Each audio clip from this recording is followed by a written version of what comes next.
Hello everybody. So what we're going to be looking at today are limits of sequences. So in the previous lecture we talked about sequences and we even talked about limits. What this section is going to be about is going to be finding limits using basically just two different theorems, okay? So just to recall, sequence, right? A sequence is a usually infinite list of numbers.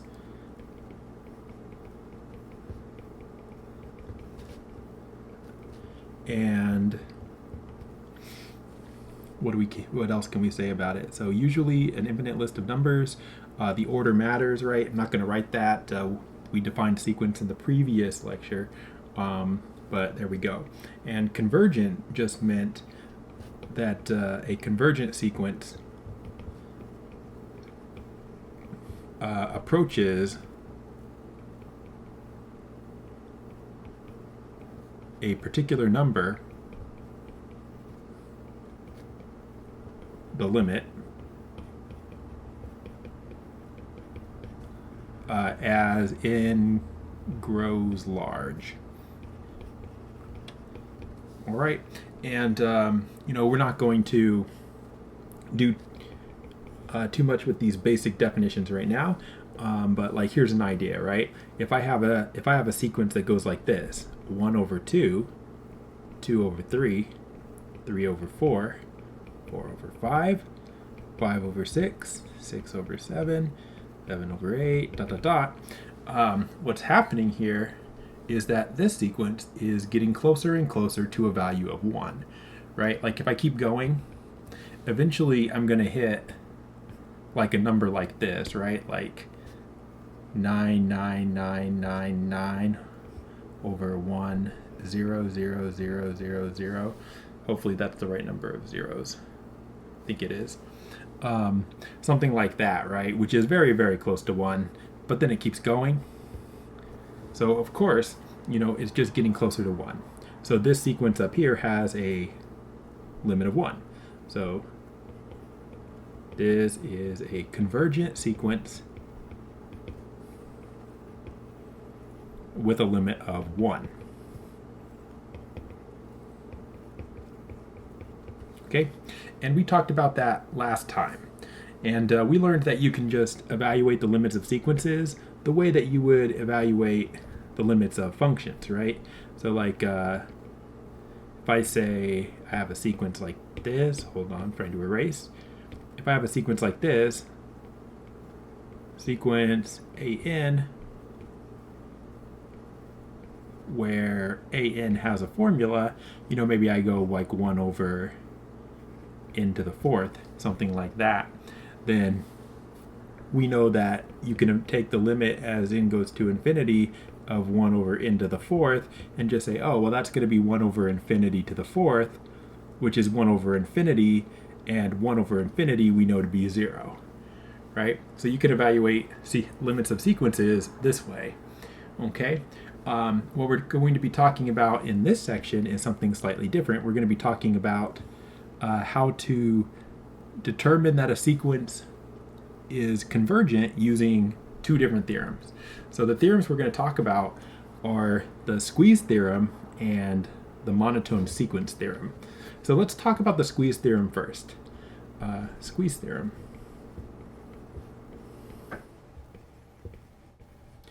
Some other textbooks will call this the Sandwich Theorem.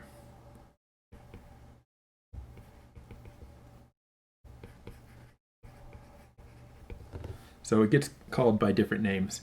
But here's the idea, pretty simple. So consider 3 sequences.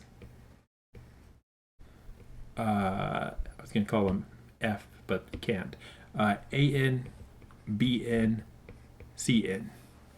Okay, with this property, where for all n,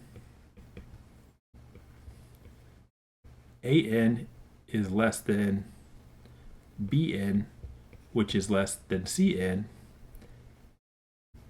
and the limit as n goes to infinity of an is equal to the limit as n goes to infinity of Cn, and both of those are L.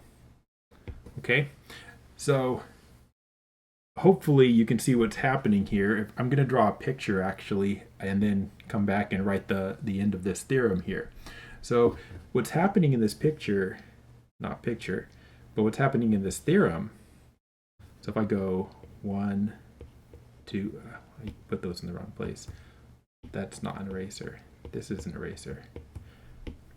So if I go 1, 2, 3, 4, 5, 6, 7, good enough. So we've got 3 different sequences. So let's say AN is the small one.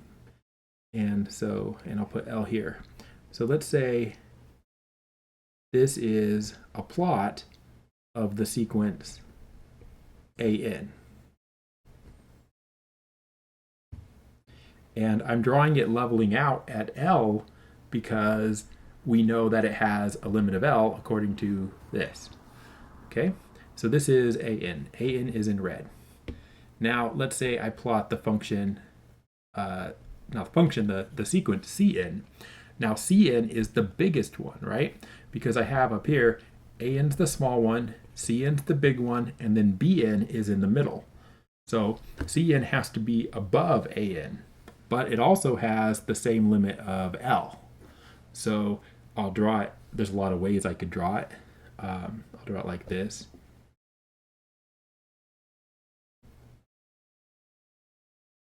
You know, it can bounce around. It doesn't have to go straight to L. All right. So this is Cn, which is what I have as the big one. Now, let's think about where the other sequence has to be. If I'm going to draw Bn, Bn is in the middle. That means when I draw it on my graph, if I use a blue dot for it, every blue dot has to be between the purple dot and the red dot. I have no choice, right? Because it's got to be between the big one and the small one. So my first blue dot has to be somewhere in there. So maybe I'll draw it right here. It doesn't matter where. The next one, same thing, has to be between the purple one and the red one. So it's got to be in there. The next one's got to be in here. Next one's got to be in here, in here, in here, in here. So the blue is the Bn. So hopefully you can see what's happening here. If the big one goes to L and the small one goes to L and you're stuck between them, then you've also got to go to L, right? Like the blue dots had no choice but to go to L because I had to draw the blue dot between the purple dot and the red dot.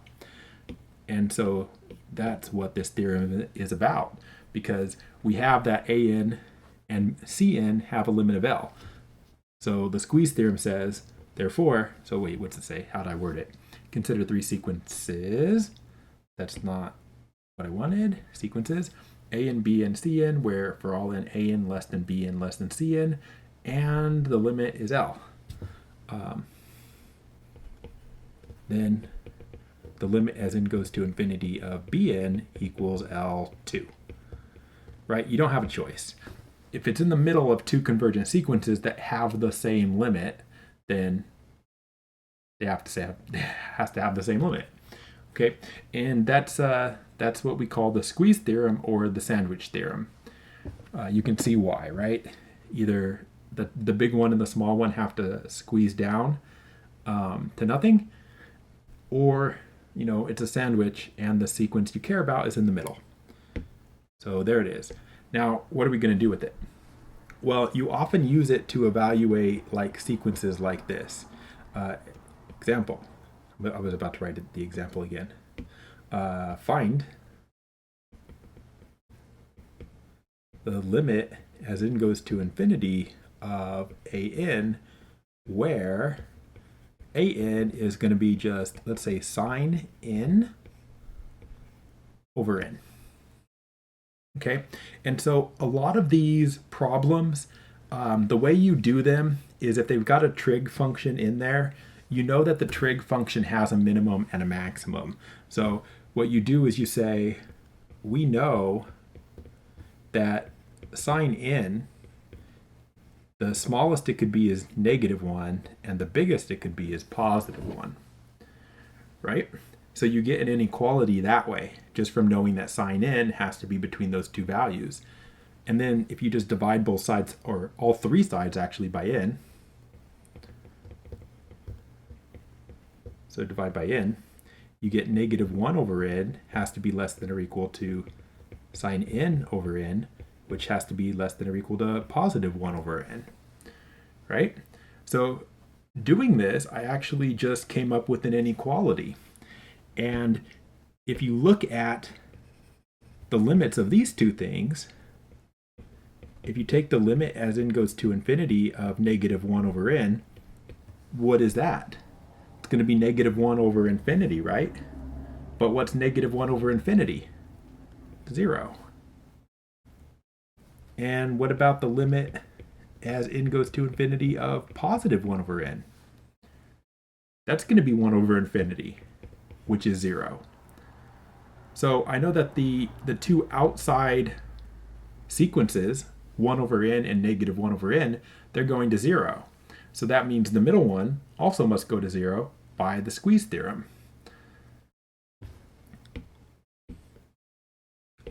So we can say, we just conclude by the squeeze theorem that the limit as n goes to infinity of the middle one has to be 0 too. All right, and that's it. That's it. So it's not as hard as you think. What else can we do?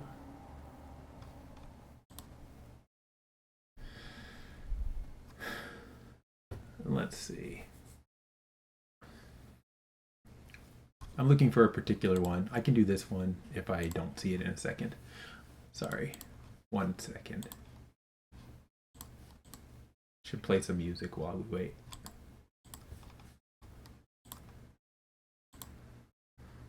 Okay, I give up. All right, so here we go. So, here's one. So let's say I have, so I'm going to say find the limit of, and I'll write it this way, slightly different form. I'm going to say tangent inverse. Tangent inverse of what? Let's say just n over, and I'm going to go 1 minus n squared. No. 2. Yeah. Really? No, I changed my mind. Just n squared. Sorry. All right, here we go. So this is pretty much the same as the previous example, really. But what you have to do is you have to know what the tangent inverse of n looks like. And so if you look at a graph of y equals tangent inverse of x, you should know what that looks like. If not, you look it up. And what you'll see is a graph like this.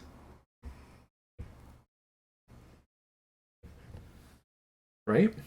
And what you need to notice is, of course, that the tangent inverse is stuck between -π/2 and +π/2. And so you just start there with tangent inverse n is in between +π/2 and -π/2. And then just the same as before, you just divide everything by n squared. So you get -π/2 n squared less than tangent inverse n over n squared less than or equal to π/2 over n squared. And we'll do kind of a shorthand notation here. Just say, as n goes to infinity, what happens to π/2 over n squared? π/2 over n squared is going to go to 0. And the other one, π/2 over n squared, goes to 0. So what does the middle one do? Goes to 0. Okay, and that is the squeeze theorem, really. So not so bad. Okay. So then what we want to do is move on, and we want to look at our other theorem here. So our other theorem is what? Monotone sequence theorem. All right, so we need a definition of monotone because we don't know what that is. So monotone sequence theorem. All right, so first we need a definition. So basically monotone has a pretty simple definition. It just means it's either going up or going down, but it doesn't change. It only goes up or it only goes down. But there's kind of a bunch of definitions. So if basically if a sequence is only increasing, so like what's that look like in math? If it's increasing, that means an plus 1 is always greater than an, because that's saying that every term is bigger than the previous term. So if a sequence is always increasing, so an is less than an plus 1, we call it an monotonically increasing, right? Because it's increasing, right? However, I made a mistake. Look at this. Boom. Did you see what I changed? An less than an plus 1, not less than or equal, because in order to be increasing, it has to go up. It can't stay the same. So if you want to say monotonically increasing, it's got to be strictly increasing. I'm going to write this a little nicer, maybe. Monotonically increasing. All right. You could also say if an is less than or equal to an plus 1. So I added back the or equals, but that's not called monotonically increasing anymore. You would have to say an is monotonically non-decreasing.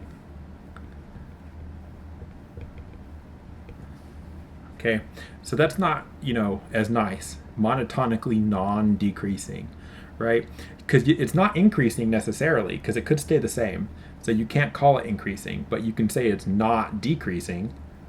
So yeah, kind of awkward to say. And then you could write the other ones for if it goes down. So like if an is greater than an plus 1, so an plus 1 is smaller, it's going down. We say an is monotonically decreasing, and if an less than or equal to an plus 1, you can probably guess what we would call that. Then an is monotonically non-increasing. All right. So in your book, you might just have 2 of those. You might not have all of those. So anyway, let me see here. Oh, come on. Just load, come on.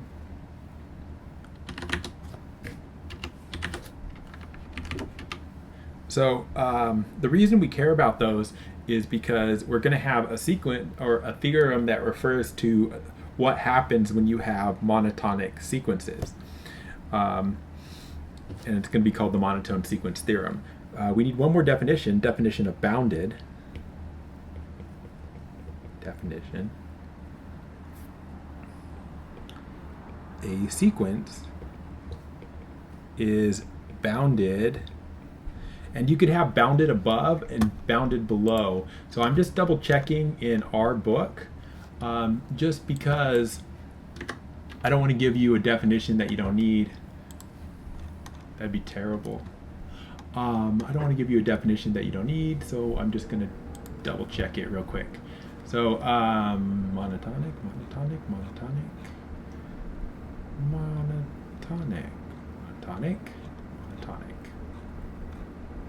I just said monotonic 500 times, didn't I? Yeah, probably.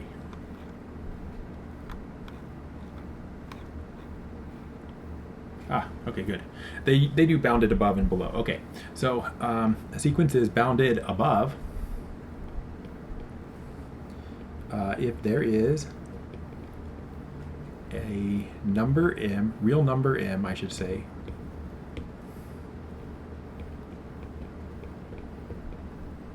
m, such that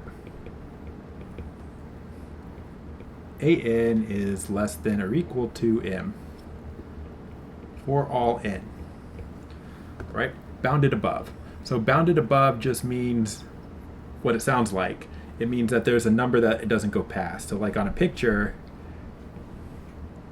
you have, like this could be your sequence.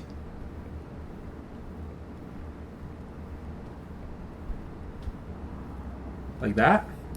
And any number bigger than that is an upper bound, right? Like this. That's an upper bound because the sequence never gets up to m. It's always below. So that's what we're talking about.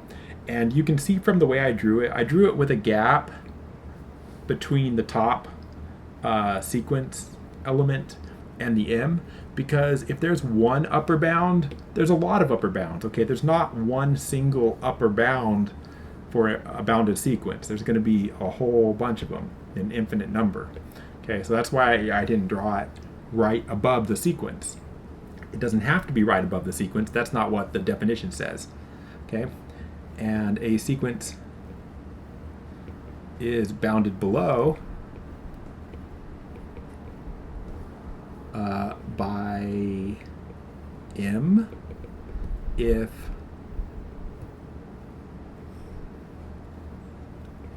an is greater than or equal to m for all n. Which, you know, you could imagine what that looks like, but I guess you don't have to because I'm going to draw it.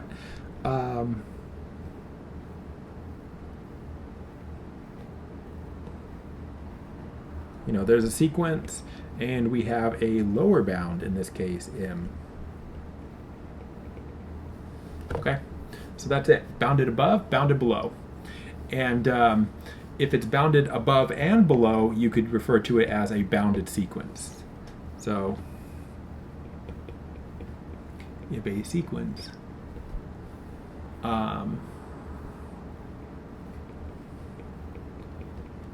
bounded above and below, it is a bounded sequence.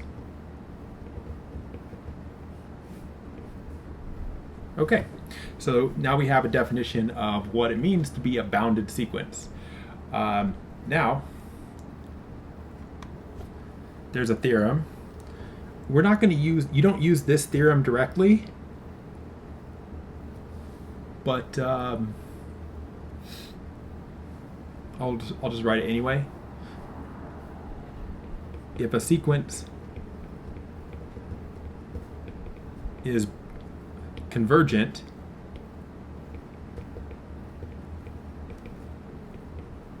then it is bounded.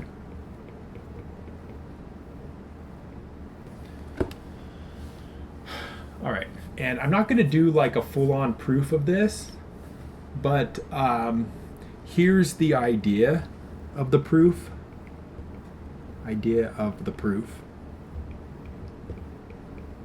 All right, so let an be a sequence, a convergent sequence.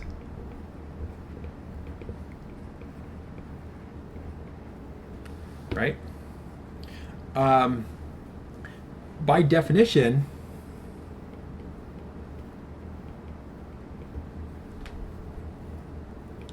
I said I wasn't going to do a full proof, and I feel like I'm about to do the full proof. So we'll see if I do it. Let AN be a convergent sequence. Okay. Now, by definition, I need an epsilon. It could be any epsilon. Yeah. All right. Let's say this. By definition, I just need a number, so I'm going to choose epsilon equals 1. For epsilon equals 1, there is a number n,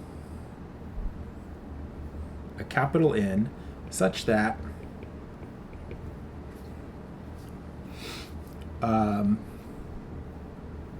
what? Oh yeah, such that for all n greater than n,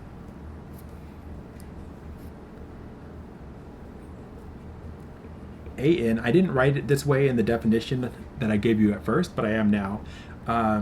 So for all n greater than n, AN is in between L plus 1 and L minus 1.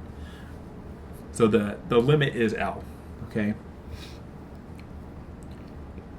Where L is the limit of the sequence.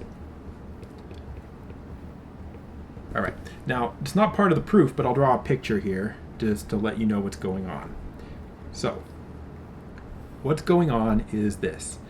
We already knew that this was a convergent sequence, so it has a limit, L. And I just magically made L plus 1 here and L minus 1 here in this statement. And what I know, let's draw those, actually extend those out. I'll draw them straight because that'd be better.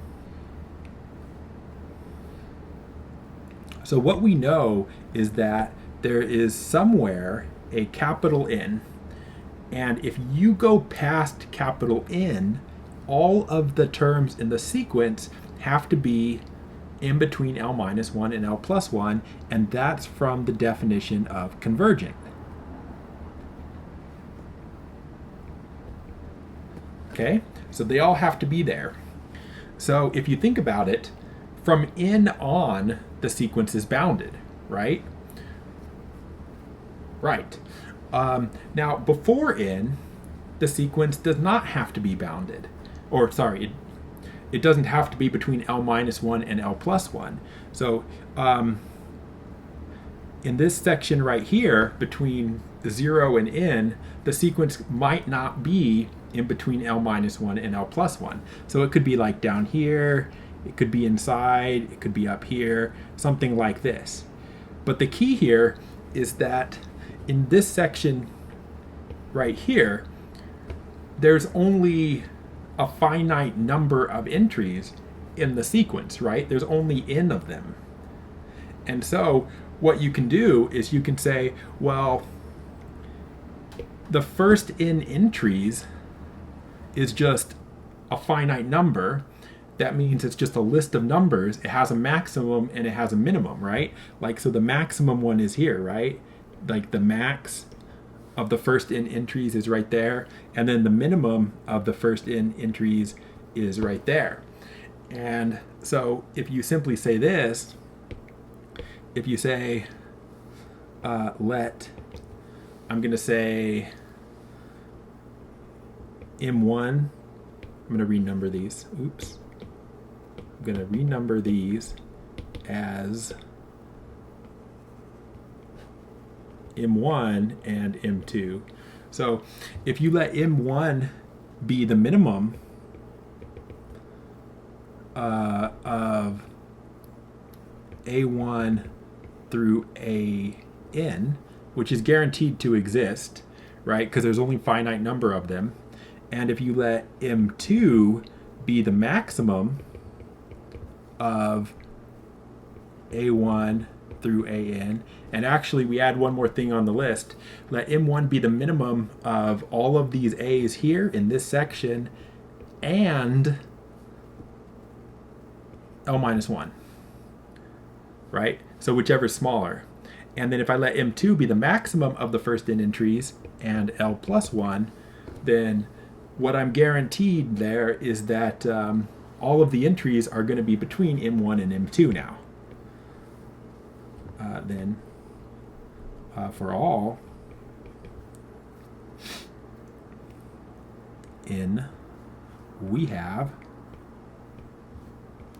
an less than or equal to M2 and greater than or equal to M1. All right, and that's simply because the first n entries have their own minimum and maximum, and everything after n has to be between L minus 1 and L plus 1.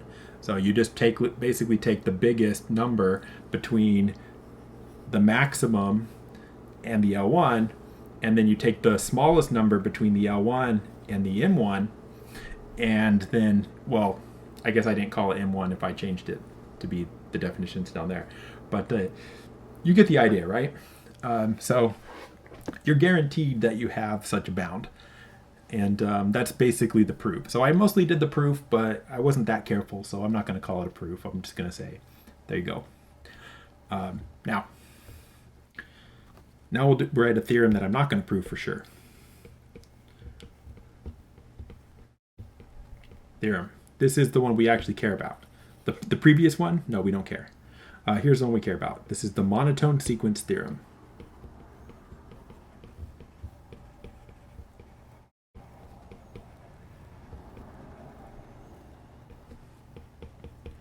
If an is bounded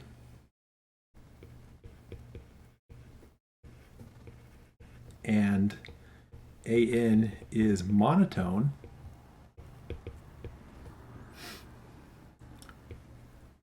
for all n after a certain n,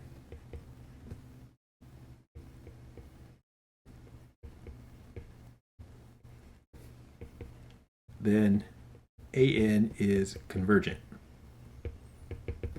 All right, so yeah.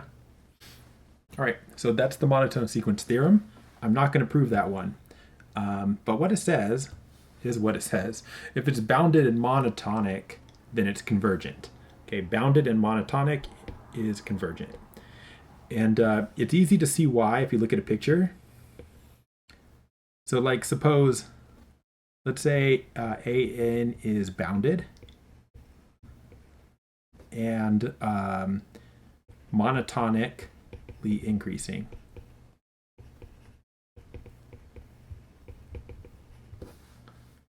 Could have used non-decreasing. All right, so let's say that this is your bound M. Okay, come on. That's your M. And so you're drawing your sequence here. And so if I put my first one right here, that's my like in one. Where does the second one have to be? Right? It's monotonically increasing. That means it has to go up. So if that's where my in or A1 is, my A2's got to be bigger. Okay, where does A3 have to be? Well, it's got to be bigger. Where's A4? It's got to be bigger. Where's A5? It's got to be bigger. Where's A6? It's got to be bigger. But I can't draw it up here, right? I couldn't draw it there because the sequence is bounded. So if you draw in that limit, the sequence can never go past that line because it's bounded by M. So what happens is it has to level out because it has to keep going up, but it can't get past the upper bound.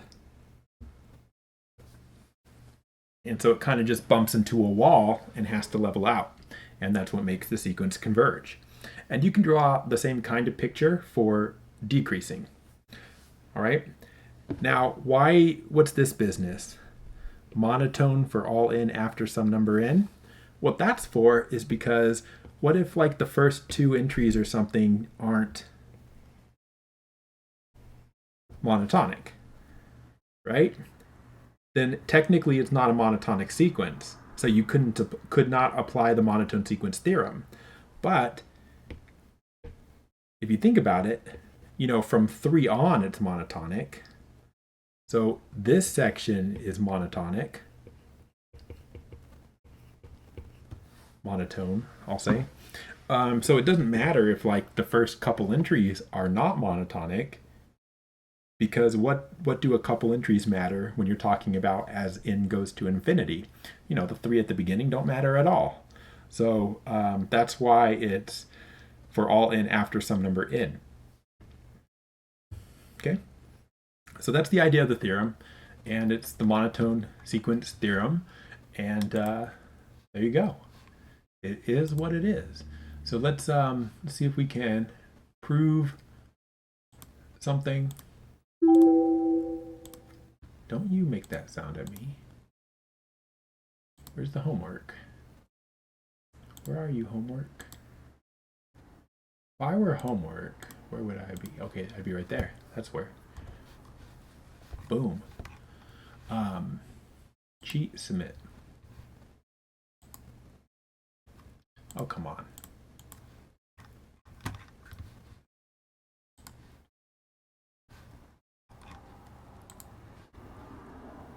Just need a monotone sequence theorem problem. That's all I'm looking for. Oh yeah, okay.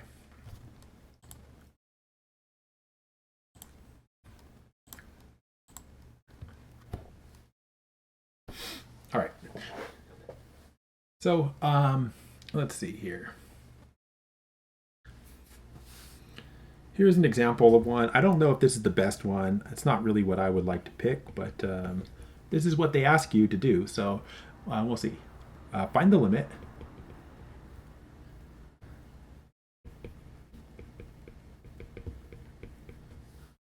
of, really? No, I do not like that. We're not doing that one. Let's just identify some bounded sequences first. That's what we'll do. So, which are bounded?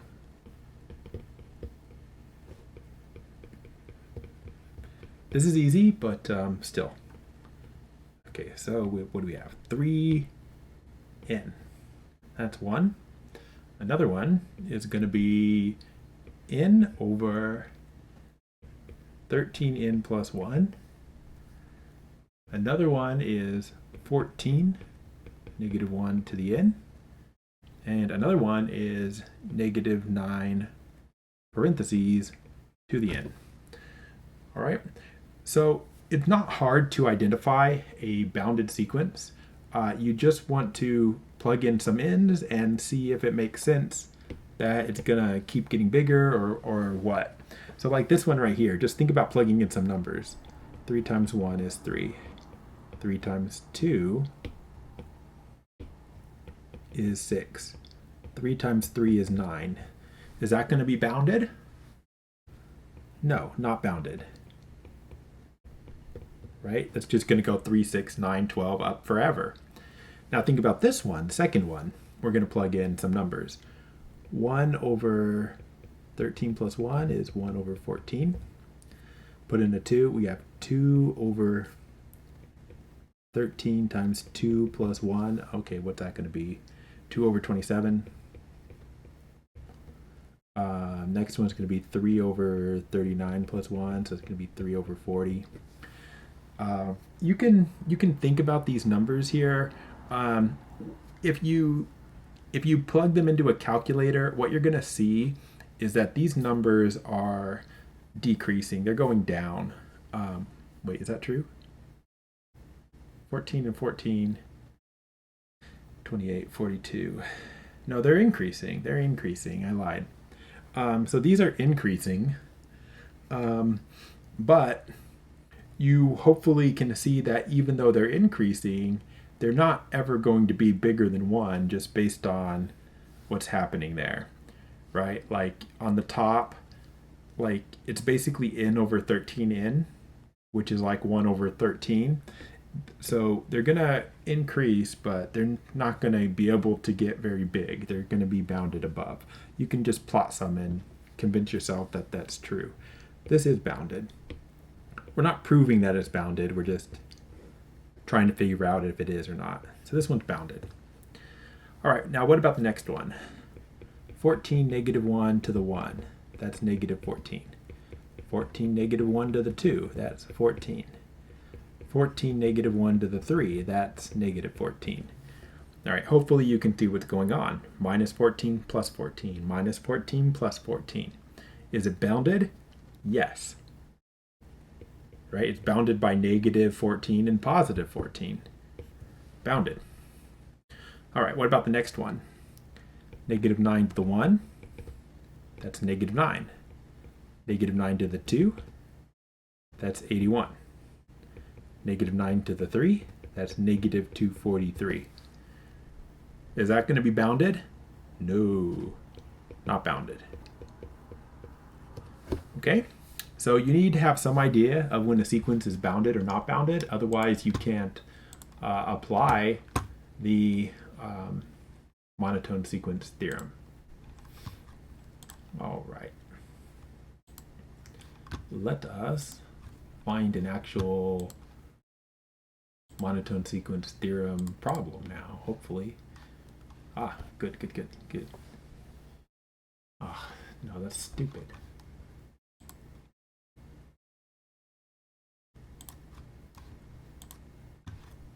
Okay, here we go.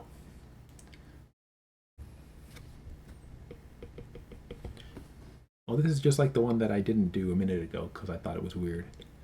Oh well. Okay. Here's our sequence.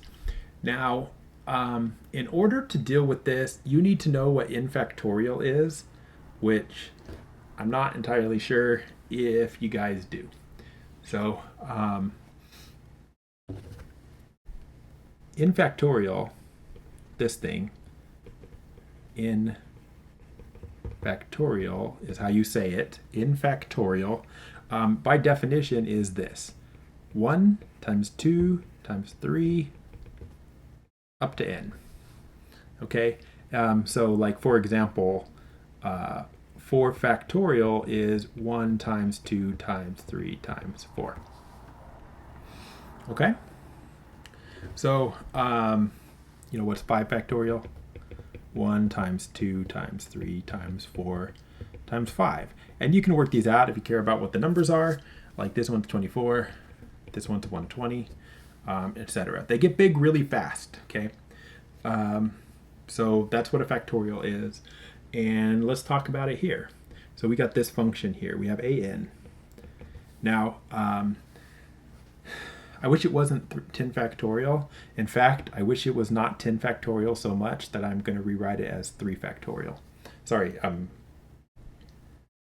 10, instead of 10 to the n, 3 to the n.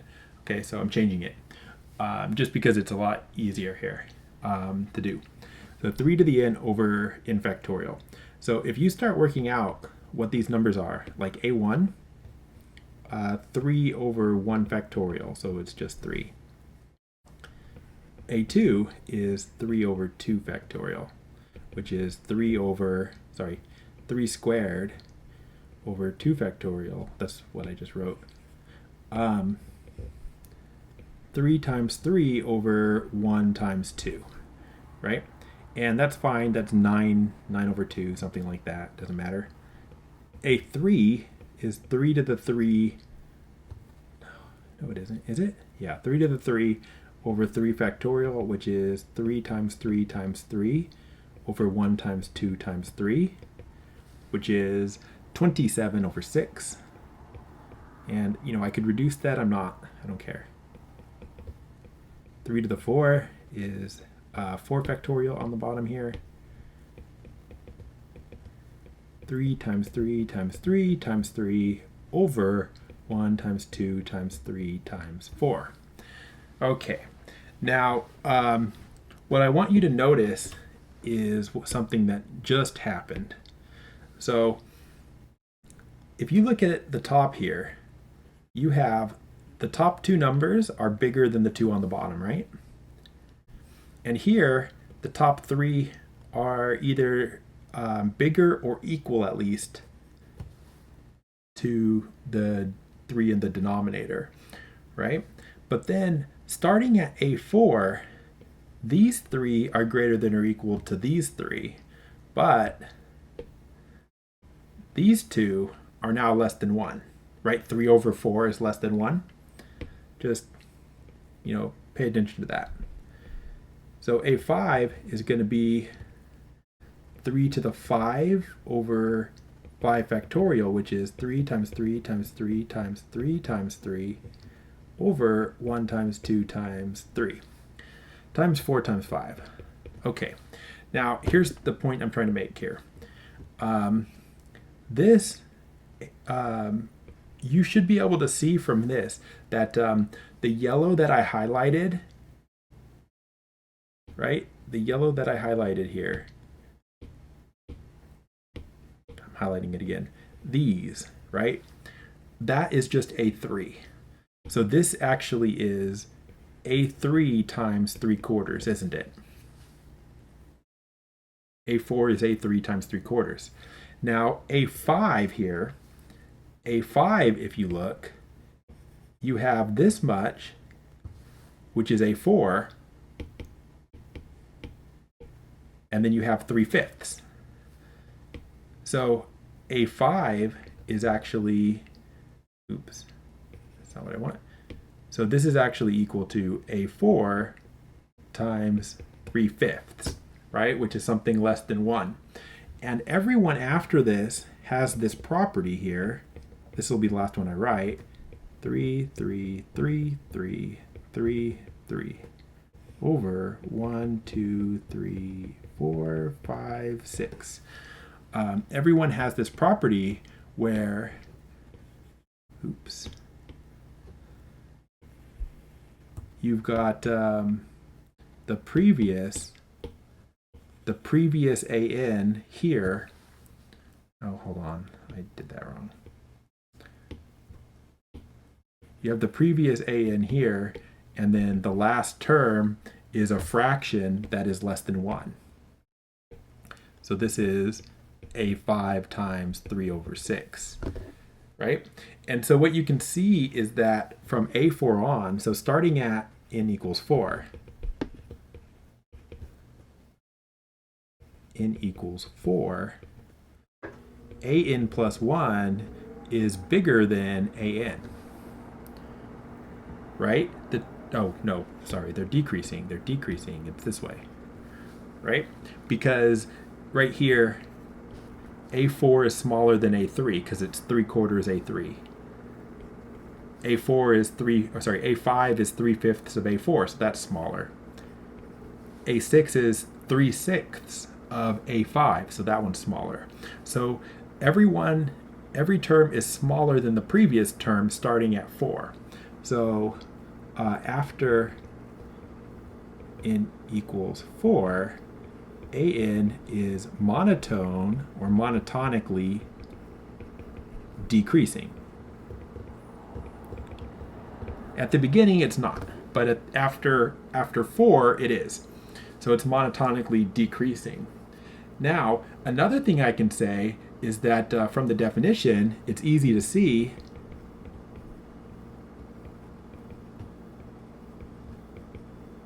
that, what is it?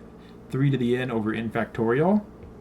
3 to the n over n factorial is definitely bounded. How would I see that? Well, 3 to the n over n factorial. What would the lower bound be? Well, I'll tell you what one lower bound could be. You don't need the best one, but these are all positive, aren't they? There's no negative numbers here at all, so it's all positive, so it's greater than 0. Now, what would the upper bound be? The upper bound would be the biggest entry. Now, what's the biggest entry? I don't know. 9 over 2 is 4.5. What's 27 over 6? Probably that. What's 27 over 6? I need a calculator.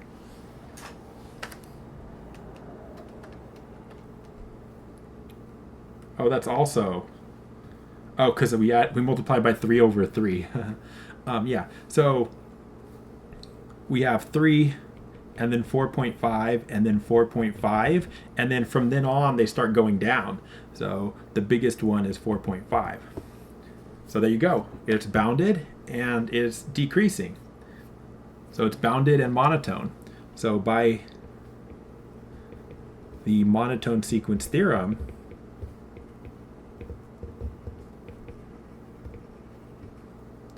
AN is convergent, right? All we needed was that it was decreasing and bounded, and that's it. Okay, now that was what the monotone sequence theorem said. Here is what you need to know about exponentials and factorials. Okay, so it's very good in this class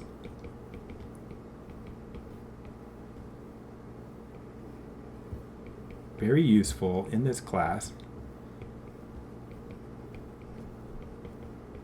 to understand the the relative size of functions.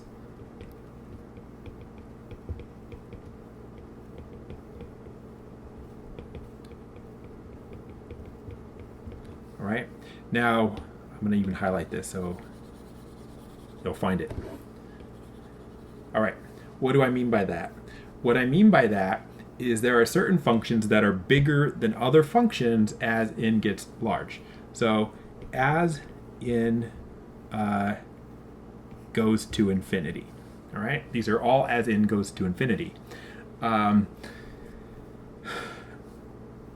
natural log is going to be less than any power of n.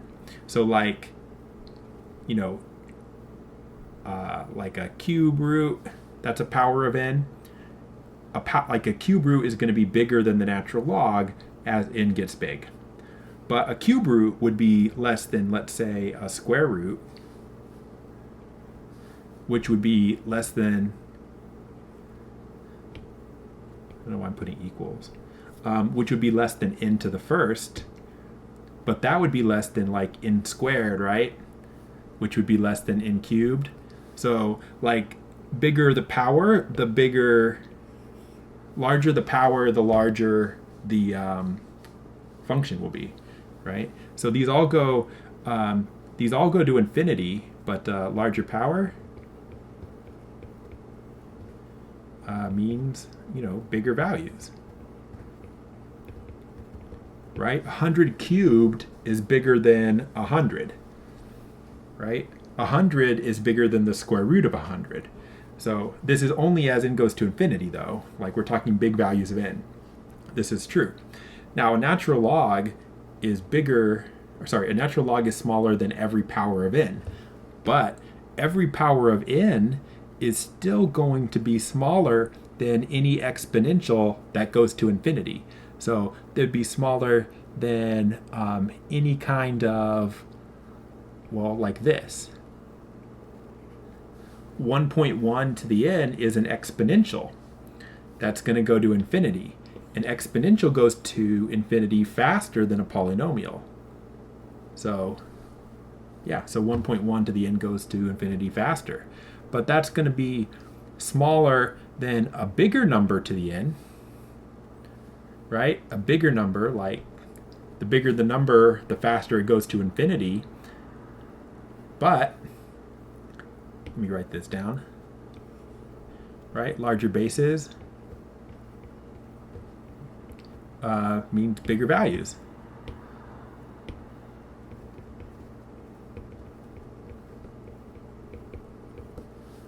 But here's the key that I'm trying to get to here. Every exponential loses to n factorial.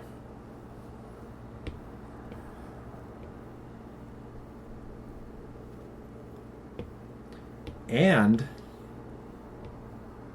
so every exponential is smaller than n factorial. And I'm going to do one more, so I have to move it over again. And n factorial actually loses to n to the n. All right? Now, what are you going to do with this? This lets you evaluate limits very quickly, okay? Use this to compare sizes of infinity, right? Because they all go to infinity. So like if I do this, like n goes to infinity, if I go square root n over, well, let's just say n factorial, right? Then just based on the sizes, this is like square root of infinity is infinity, but this is a sort of a small infinity, and this is a big infinity. So if you have a small infinity over a big infinity, you're going to get 0 because the bigger number is on the bottom and that makes it small. Okay? If you have something like this, let's say you have a natural log on the bottom, and let's say you have an n to the n on top. Well, this is the small infinity now on the bottom, and on the top you have the big infinity, right? N to the n is the biggest that we have on our list. So we have a big infinity over a small infinity, then you would get infinity. Okay? So you can use that idea just based on something like this to quickly evaluate limits involving these functions that are going to infinity.